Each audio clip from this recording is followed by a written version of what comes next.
Hi, இன்னைக்கு நம்ம பார்க்க போகிற பாடப்பகுதி தமிழ்.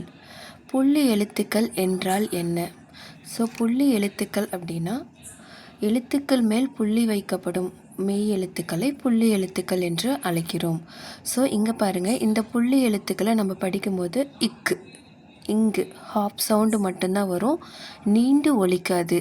இதோ இப்போ பாருங்கள், இக்கு கூட்டல் ஆ, கா.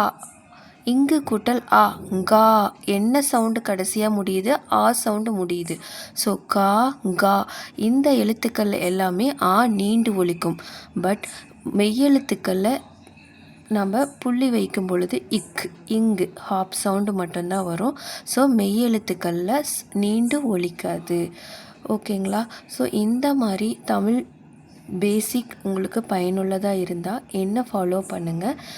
என்னோடய வீடியோ பிடிச்சிருந்தா லைக் பண்ணுங்கள், ஷேர் பண்ணுங்கள், கமெண்ட் பண்ணுங்கள் அண்ட் சப்ஸ்கிரைப் பண்ணுங்கள். அடுத்த வீடியோவில் புள்ளி எழுத்துக்களை நம்ம எங்கெங்கே பயன்படுத்தலாம், எந்தெந்த வார்த்தைகளில் பயன்படுத்தலாம், புள்ளி எழுத்துக்கள் எப்படி முடியும் அப்படிங்கிற பயனுள்ள தகவலை பார்க்கலாம். நன்றி.